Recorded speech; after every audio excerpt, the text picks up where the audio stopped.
So I want to talk for a short amount of time, very briefly, about the community and about the volunteer side of what we do and about the communication side of what we do. Stuart will then talk a bit more of the technical stuff, the technical kind of developments that we've been doing over the last 2 or 3 years.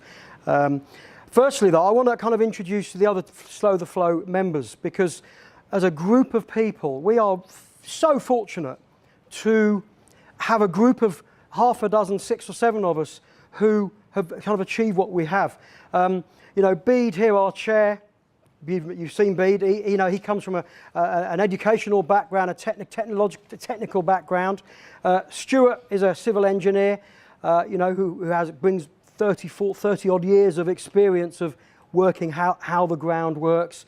Amanda, who's in front of me there, is a landscape architect, as is Robin over at the back there. He's also a landscape architect.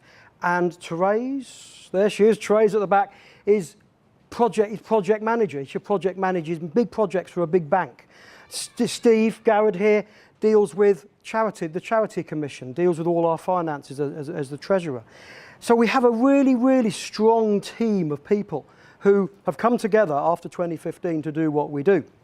Can I just ask, when we put the invite out there, we ask for people to come from other flood-affected communities. Just stick your hand up if you are here today from a flood-affected community. And that would be the reason why, I'm assuming that thank you, that would be the reason why you've come. We've got people here, as far as I know, from Lancaster, from Bristol, from Coventry. Shout out some other areas where you're from.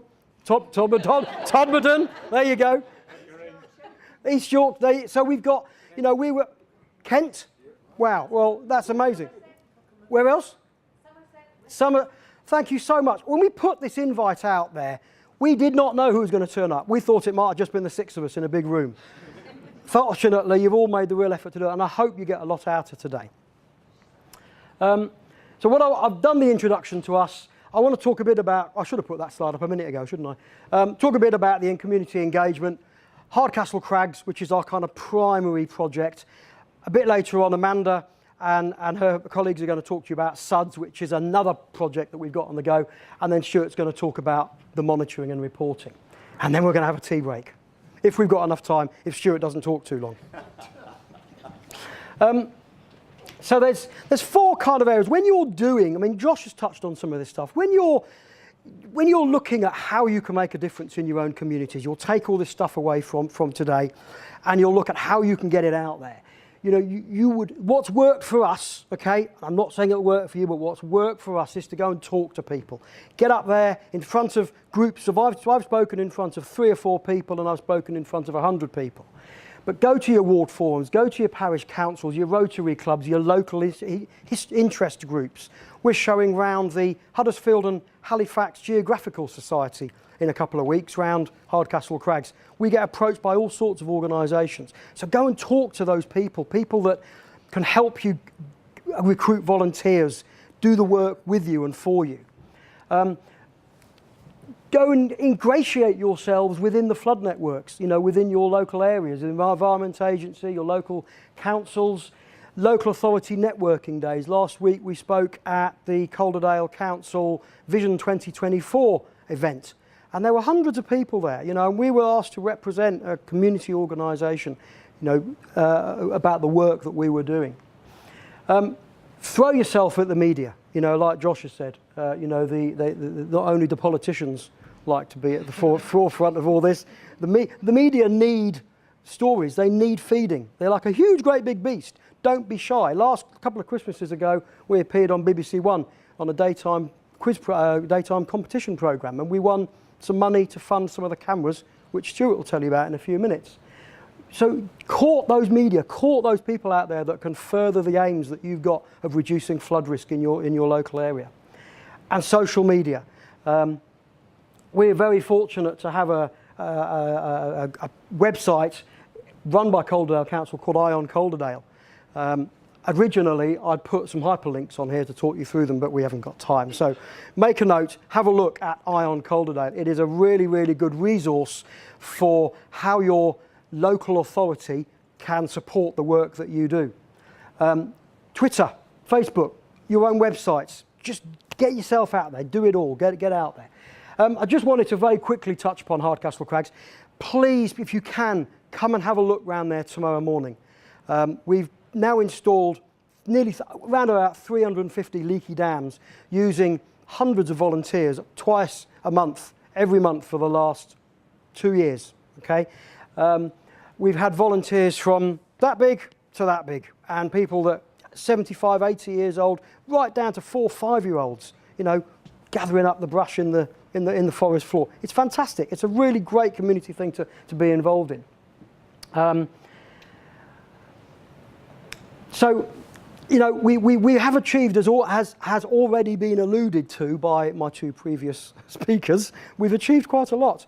And you as flood-affected communities can do exactly the same with that. You just need the right, if you haven't got it already, and many of you probably have, the right infrastructure behind you. And I hope today will help you to pull some of those ideas and some of those issues together. I'm going to shut up and pass you over to Stuart, because he's going to talk to you in a bit more detail about some of the results and the monitoring, which is massively important, because there's no point doing any of this if it doesn't work. Then it's pretty pointless. It does work, and we're in the process of proving that it works. So I will hand over to Stuart Bradshaw. Okay, I want to take ourselves back to Boxing Day of 2015. We've seen the footage or some pictures of what happened here, and it wasn't just in Hebden Bridge. It was right through the valley, all the way from Tobden right the way through to Elland. People were devastated by those floods. So Steve Garrett and I spent the day pumping out basements in Hebden Bridge with a submersible pump. And when I came back in the evening, I sat down with my wife and I said to her, this is 3 floods in 3 years. There has to be a better way. So she said, well, why don't you have a think about what we could do and see if you can come up with any proposals.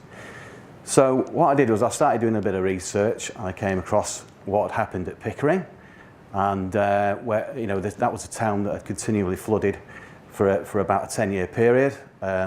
The Environment Agency came up with a scheme which was too expensive for them to implement for a small town like Pickering. So what the people of Pickering did was they went about building leaky dams. I think they got some small amounts of funding for that. Mike Pottery is here. Please, Mike, can you just put your hand up? I was lucky enough to meet Mike in the early part of 2016. I went up to visit Pickering and see some of the leaky dams. And I thought, well, there might be something in this for Hebden Bridge. So what I had to do, I thought I really need to convince myself that this might be a possibility. So I installed some leaky dams on a stream near where I live using roofing sheets. And these were just what's called a plateware. So it was just a steel sheet across the stream, and I cut a slot in those sheets. I've since found out you actually need permission to do that. But anyway, I didn't know that at the time. So what I did was I was able to measure from a pipe with a washing up bowl against a stopwatch, and I watched the washing up bowl fill, and then I timed that. So obviously I could calculate the flow rate into the washing up bowl, and then I went beyond the plateware and I measured the water flowing through the slot on the plateware, and I did that in several places, and I convinced myself that yeah, there is definitely a slowing of the flow across these weirs, and you could see the water building up at the back of the weirs. So I thought, well, there might be something in this. So I had a stroll around Hardcastle Crags, where there are a lot of streams running through there. The weather was still very wet at that time of year, at that time, in the early part of 16. So there was a lot of water flowing in those streams. And I thought, well, perhaps if we can start putting a few leaky dams in these streams, we might be in with a chance here. So I approached Craig Best. Where's he? He's here somewhere. There he is. Craig Best is how would you describe yourself, head ranger at Hardcastle Crags. I approached Craig and I put it to him that we might have a think about putting a few leaky dams on your land, and Craig agreed to this. So I did a survey and I put a report together, and I submitted it to the Environment Agency in around about the April of 2016. And I went to a meeting, and one of the things that came out of that meeting was that natural flood management wasn't a proven technique. It was still experimental. Why should we fund it? So I said, well, unless you do a pilot project, you'll never know whether it works or not. So they said, well, if you put the word pilot on the front of your report, we'll seriously think about considering it. So I said, right, so, and that was about one of the only changes I made. I also had to add something about monitoring. They asked me to do that. He said, we want to understand whether this works or not. So we will require some monitoring to be undertaken. So that's really how the project came about. And since then, we've got around about 340 leaky dams in. There's a number of different techniques, which I'll show you on the photographs in a minute, that we're using there. And we are measuring what we're doing in a number of different ways. I'm just referring to this document, which is produced by DEFRA, and it's entitled Monitoring and Evaluating the DEFRA-Funded NFM Projects. Now, in that document, which you'll find on the internet, there are a number of areas that are addressed. The key objective, FR2, is to understand flood storage and flood interception, okay, which we'll come on to in a second. What we did was we got some time-lapse cameras and we fixed them on trees to observe the leaky dams as they filled and emptied. That was the first thing we did. Just recently, we've put in some fixed point photography stations. Now, all that is a 4-inch post about yay high with a slot put in the top of it, and it's embedded in the ground. So that we've got a fixed place there where we can put a camera and take the same shot time and again. So that's the purpose of the fixed point photography stations, which I'll show you. It is quite a powerful technique. You might not think that is of any use at all, but I've got a photograph coming up where you will see just how useful those things are. And then key objective FR3 is to understand how the measures affect flow. So we're doing that in two different ways. We've got some what we call Vnotch plate weirs, which I'll show you a picture of. And at the back of those plate weirs, we've got some pressure transducers, which I'll come on to. And also, we've put some ultrasonic sensors on bridge soffits. So these measure the rise of the water below the bridge against time. So we can then draw a hydrograph and we can get a feel for whether we're actually having an effect on the hydrograph with the interventions that we've put in. So we've got these sensors upstream and downstream of the interventions, and they're working reasonably well. I would say that some of them have got limited battery life, which is perhaps something that needs addressing. Those are the problems we have found with them. But we have managed to develop a number of hydrographs, particularly for a fortnight ago. 16th of March, as Carol said, the flood alarms did go off. We very nearly flooded, but we did get out of that some nice data. We've got a hydrograph where I'm convinced there's a delay on it, the downstream one from the upstream one. I think we've got about 3-hour delay on that at the peak. So we've got some evidence that the water has been slowed. It's not cast iron, but it's looking positive. So this is the same scene. Obviously, the photograph on the left, that was the first photograph we took from this particular fixed point. And this is the same location on the 16th of March, just 2 weeks ago. And as we can see, we've got some storage going on there behind these leaky dams. And this is the sort of evidence that we need to try and demonstrate that this technique does, in fact, slow the flow, which is what we're really trying to do. So we're doing time-lapse photography, and we've been using this model of camera. I would say they were adequate. I'm not so sure about the life of them, to be honest with you. They're not particularly expensive. These are about £200 each. And they have a waterproof plastic casing, which they have. And to be honest with you, it's not 100% waterproof. That's what we've found. So if you've got a little bit more budget, I would try and get a slightly better model than we got. But we have got some decent footage, which we're just about to play, I think.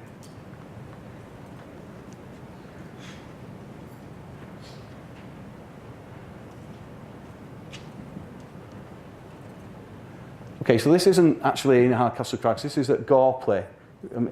Yeah, you might as well. Right at the beginning you can see it filling there.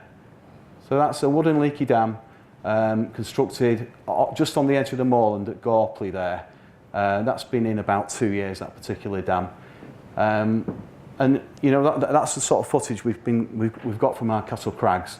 The downside to it is you end up with some very large files, and they do take a while to go through, to be honest with you. You have to really look at your rainfall to pick out the days that you want to look at. Otherwise you'll spend forever looking at footage that's got nothing on it. Okay, so this is a Vnotch plate weir. There are 4 of these in at Hardcastle Crags. And this was taken on the 16th of March, the day we nearly flooded, just 2 weeks ago.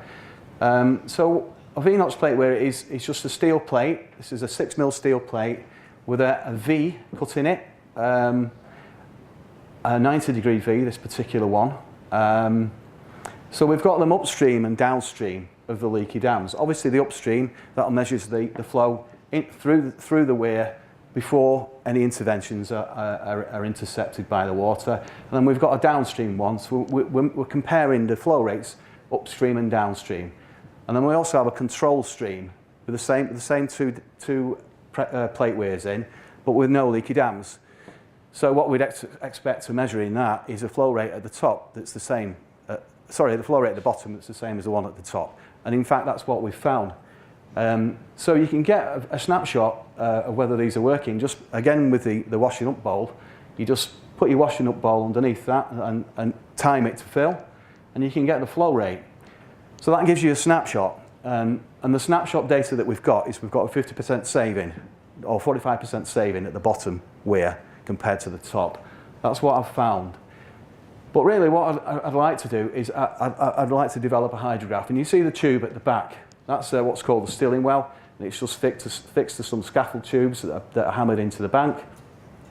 And in there is, this is the, let's just fast forward again to the, is one of those. That's a rugged troll pressure transducer, which hangs on a piece of string in that stilling well, and it measures pressure. So we know the density of water, so we can calculate the height of that water column sitting above the bottom of the stream. So we know the height of the water there, and we need to relate the height of that water to the bottom of the notch. And if we can do that, we can calculate the flow rate across the weir. So that's how they work. This one is a swamped plate weir, so we can just see the red weir there. That's again on the 16th of March. We can't measure anything when we get to that stage because you're way above the notch. You're right across the flat of the weir. So unfortunately, when it gets to that point, you'd be beyond what you can actually measure. But what you might notice here, this is a control stream with no leaky dams, and look at the flow rate, and just visually, you can see that is a lot greater than that. And this is a stream with about 12 leaky dams in it. So that's how we've been measuring. These have only been in about a month. Well, the weirs have been in about 6 weeks. The transducers have only been in a month. If anybody wants any more details about this, just approach me. There's 1 or 2 things you need to be aware of when you're installing these weirs, which are probably it's probably not necessary to go into now. But you need to pick your places really. That's the main lesson really. We've got one that's a little bit troublesome. We've got 3 of them are fine. We've got a bigger one, which, because the stream's wider, we've had to make a bigger one.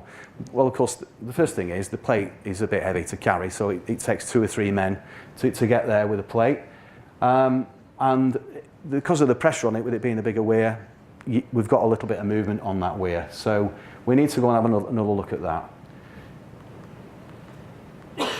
Okay, so the rest of the pictures now are just leaky dams in action, effectively, on the 16th of March. So that one there, we've got some nice storage going on there. This is in Hebden Water Valley. Well, there are 2 valleys at Hardcastle Crags. There's Hebden Water and there are Crimsworth Beck. And there are differences really. In Hebden Water, what we have there, I think the streams are much more recent in Hebden Water, so they're not quite as incised as the ones in Crimsworth-Dean Beck. So when we get to the Crimsworth-Dean Beck ones, you'll see they're actually in gullies, whereas these ones are in channels, shallow channels. So I think the Crimsworth-Dean Beck streams are considerably older than these. These are probably under 100 years old, some of these streams, and they've been formed just by draining fields up above on the hillside. Okay, so this leaky dam, I mean, it's just really a log placed on the woodland floor, and as you can see, when the water hits it, it jumps out of the bank and it spreads over the bank, and that's what we call overbank flow. Now, why is that important? Well, water flowing in a stream flows a lot quicker than water flowing across the bank, and the reason for that is there's much more friction from all that vegetation on the water, and you end up with sheet flow rather than channel flow. Flow in a channel, the water has got very little in the way of friction on it, so that's why it travels quickly. So if you can get it out of that channel and onto the banks, and you slow it down. So this is what we call gully stuffing. This is a technique we learnt when we went down to Stroud to see Chris Utley, who'll be talking this afternoon. Gully stuffing is a technique that they use there, and really what we're trying to do there is get the water out onto the woodland floor again, and we've done that by blocking the channel, not with individual leaky dams as such, but by longitudinal timber or brash in that channel. And the channel is actually here. You can't really see it terribly well because it's disguised by the brash. But what's happening there is we're throwing water out onto the woodland floor, and we're getting flow down that way as a sheet rather than in a channel. So that slows the flow down. So this is a kind of a combination of the two. We've got storage and overbank flow going on there. You can see the overbank flow is heading out to the right. Okay, so we also try and make use of existing features if we can, and these are a number of boulders that are present, and we just basically block the gap between the boulders to create that storage area. And similarly, that's just a little bit higher up than that. Instead of using logs, we just stuffed it with brash, and we've got a nice storage area going on there as well.